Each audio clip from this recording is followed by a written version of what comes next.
What's going on, everyone? ggkickzz here, bringing you guys back another video. Today we're going to be taking a look at the Air Jordan 5. This shoe was actually very popular, not the Jordan 5 but like the little series, the What The series.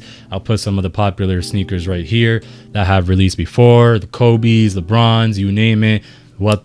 Touch that shoe. So today the What The series actually came to the Air Jordan 5. You guys could see right here. It's basically a combination of the most popular colorways of a silhouette. So for the Air Jordan 5 right here, you got your Raging Bull, you got your Bel Air, Fresh Prince, whatever you want to call it. And it's just, you got your metallic on the spikes. It's just a mixture of literally every shoe. And I really don't like how they took too much inspiration from the Bel Air 5. So this shoe has a lot of purple in it, which really ruined it for me. Also, this quality right here is a lot better than this nappy. Like, this is disgusting, bro. Like, I really don't like this quality of this leather right here. If you guys are new to the channel, make sure you guys press that like button, that subscribe button, also turn on that notification bell so you don't miss another video. But like I was saying, it's basically a combination of the most popular shoes of a silhouette, and Jordan Brand or Nike just throws it on one shoe, all combining it all.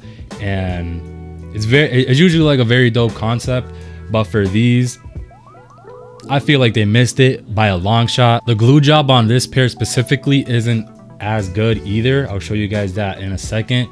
Quality control wasn't the greatest for this. This was actually kind of a limited release. It wasn't really at every local mall, at least in my state, it wasn't. So if you missed on sneakers, that was probably like your last chance on getting these. These retailed for $220, very pricey. The hype was there in the beginning, but it just started falling off as we got closer to the release date. I don't know if it's just because too many sneakers are coming out, but if there was a way to just get this yellow one and just have two shoes that you can wear, like a left and a right, that would have been dope, because I'm really not feeling this at all. Like with the green bottom, like it's just, I'm not really feeling it. So let's just take a closer look at the shoe right now.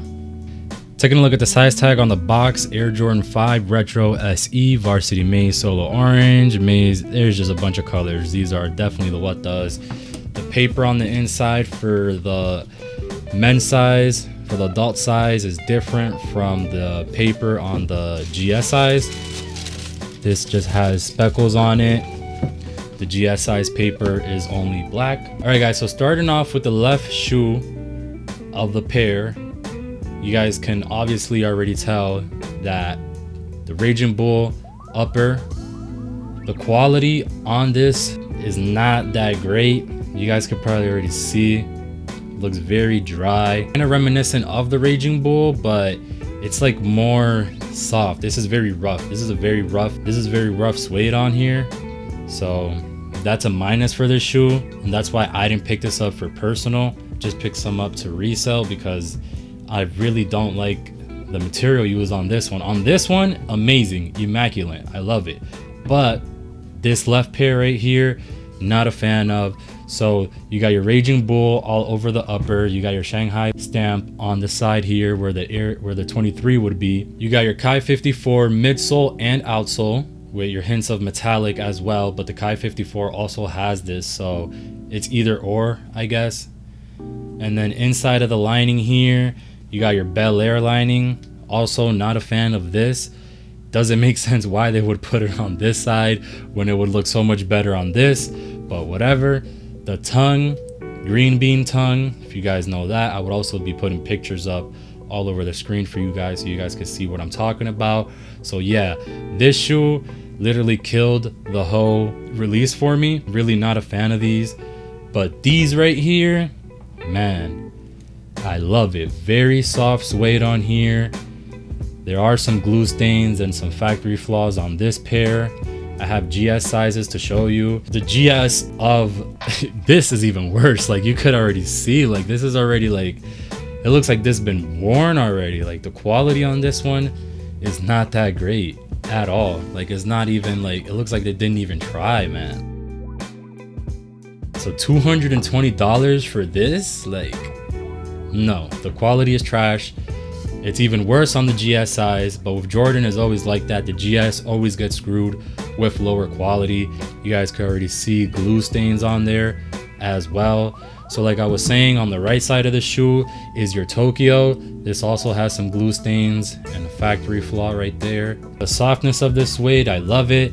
The yellow looks nice and on par. You got your Tokyo symbol there where the 23 would usually go.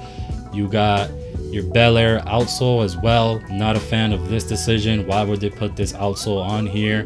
I really don't know. There's so many other nice 5s that have released, and especially to be a part of this magical moment with the Raging Bull, with the Shanghai and the green beans, is just, I don't even know what they were even thinking. You got your laser lining in here. That's a very dope touch. I like it very much. You guys can see some sneakers there already. You got your 13s right there. You got your 14s.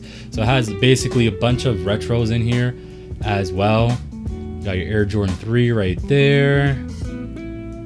This kind of looks like 5s. Very dope touches on the inside of this lining. The tongue also is from the Laser 5. Just take a look at the heel. You got your Jumpman as well on there. Outsole, regular Air Jordan 5 also, of course.